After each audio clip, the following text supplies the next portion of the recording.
Tanggal 7 Juni tahun 1945, kita berada di dapur Petrus kembali. Santapannya pastilah suatu jamuan yang berlimpah sebab piring-piring dengan makanan yang masih tersisa.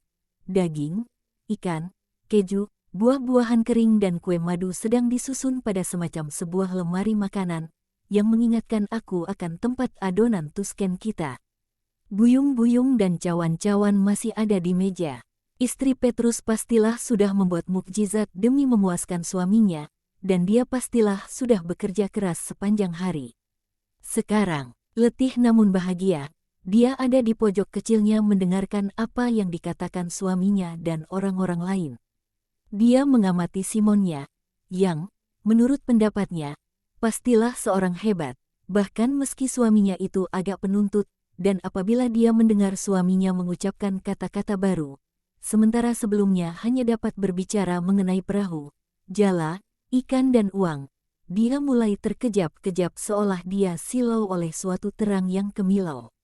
Petrus, baik karena sukacitanya memiliki Yesus ada di meja makannya maupun karena santapan meriah yang baru saja dinikmatinya, ada dalam suasana hati terbaik sore ini, dan Petrus mendatang, yang berkhotbah di hadapan halayak ramai, mulai tersingkap. Aku tidak tahu ucapan yang mana dari rekannya yang berdampak pada jawaban tegas Petrus yang mengatakan, akan terjadi pada mereka apa yang terjadi pada para pendiri Menara Babel. Kesombongan mereka sendiri yang akan memprovokasi gugurnya teori mereka dan mereka akan dihancurkan. Andreas menyampaikan keberatan pada saudaranya, tetapi Allah itu Maha Rahim.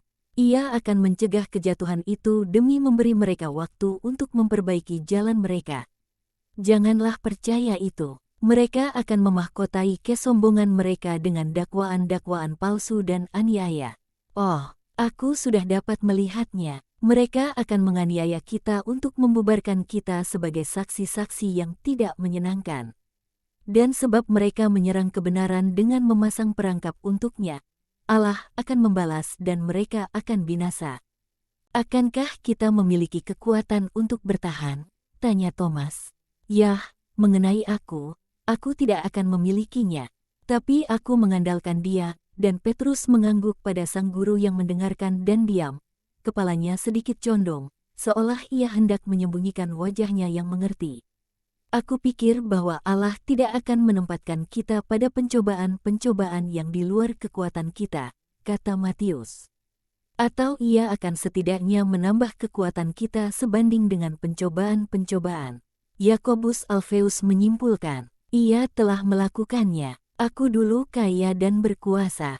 Andai Allah tidak memutuskan untuk memeliharaku demi suatu tujuan yang darinya, aku akan sudah menyerah pada keputusasaan dan binasa ketika aku dianiaya dan seorang buangan. Aku akan sudah bertindak kejam terhadap diriku sendiri. Sebaliknya suatu kekayaan baru, yang belum pernah aku miliki sebelumnya, turun atas keterpurukanku.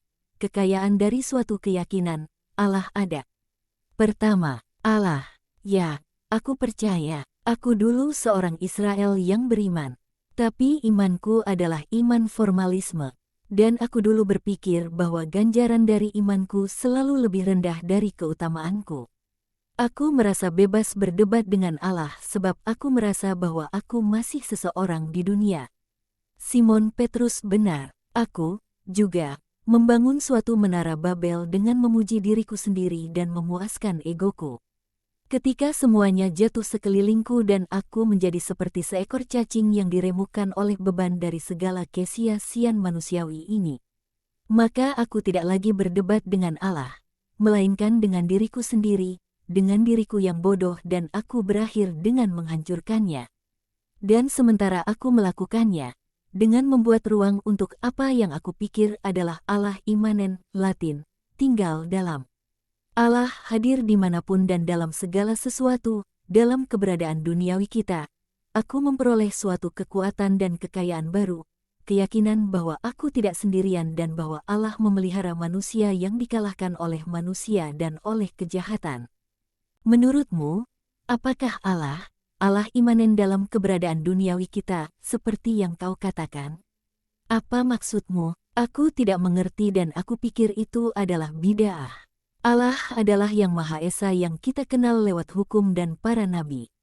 Tidak ada Allah yang lain, kata Yudas Iskariot dengan agak sengit. Andai Yohanes ada di sini, dia akan memberitahumu lebih baik dari yang dapat aku lakukan. Tapi akan kukatakan kepadamu sebaik yang aku dapat. Allah adalah yang Maha Esa yang kita kenal lewat hukum dan para nabi. Itu benar, tapi dalam hal apakah kita mengenalnya? Dan bagaimana? Yudas Alfeus berseru, sedikit dan buruk. Para nabi, yang menggambarkan ia untuk kita, mengenalnya. Gagasan yang kita miliki adalah gagasan yang kacau balau, sebab kita hanya dapat melihat melalui suatu tumpukan penjelasan yang disusun oleh sekte-sekte. Sekte, apa maksudmu? Kita tidak punya sekte-sekte. Kita adalah anak-anak hukum. Kita semua, kata Iskariot yang marah dengan agresif.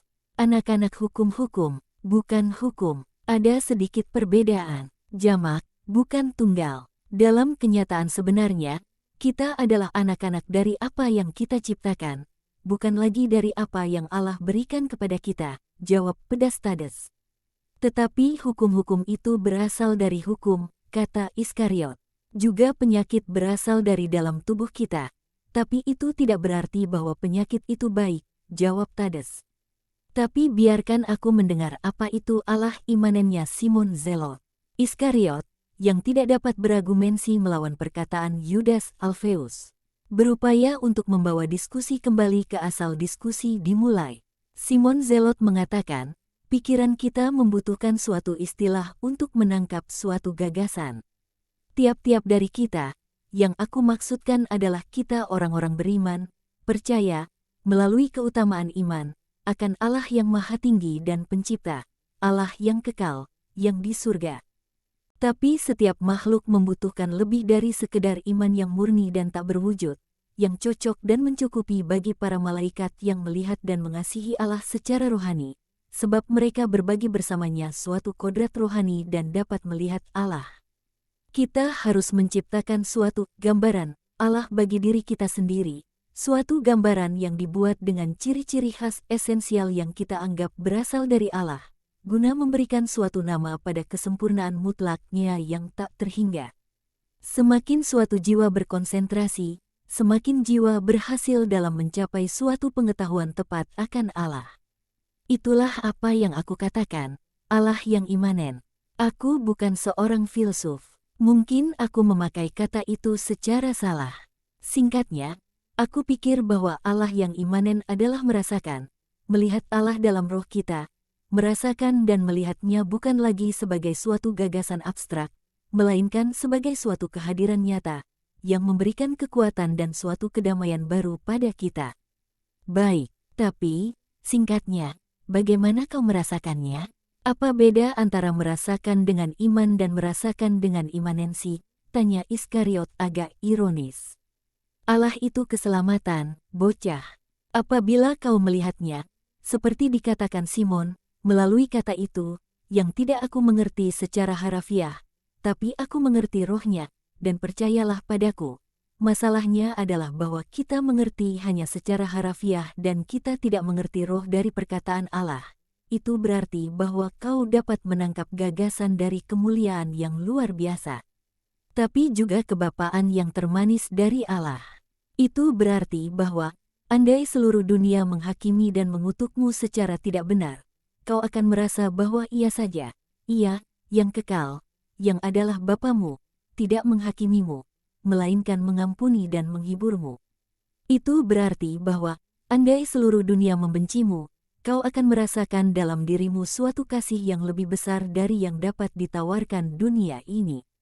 Itu berarti bahwa, andai kau dikucilkan dalam penjara atau di sebuah padang gurun, kau akan selalu mendengar ia berbicara padamu dan berkata, jadilah kudus, agar kau dapat menjadi seperti Bapamu.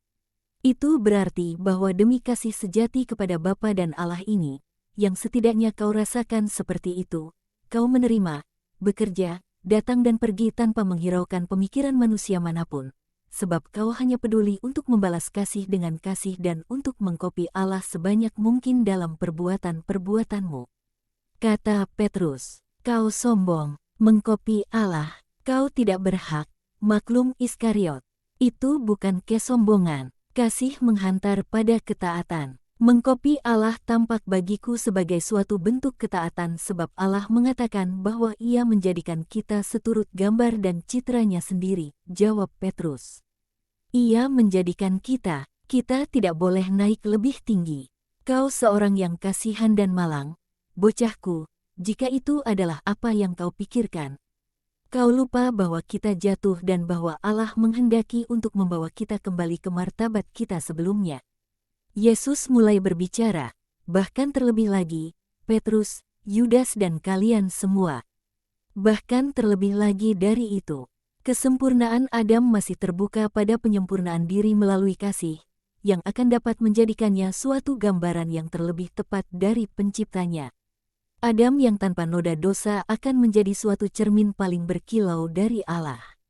Itulah sebabnya mengapa aku katakan, jadilah sempurna seperti Bapamu yang di surga sempurna. Seperti Bapamu, karenanya seperti Allah. Petrus sungguh tepat, dan juga Simon. Aku meminta kalian untuk mengingat perkataan mereka dan menerapkannya pada jiwa kalian. Istri Petrus nyaris pingsan oleh sukacita mendengar suaminya dipuji seperti itu. Dia menangis di balik kerudungnya, dia diam namun bahagia. Petrus wajahnya begitu merah padam hingga ia kelihatan seolah terjangkit struk apopleksia.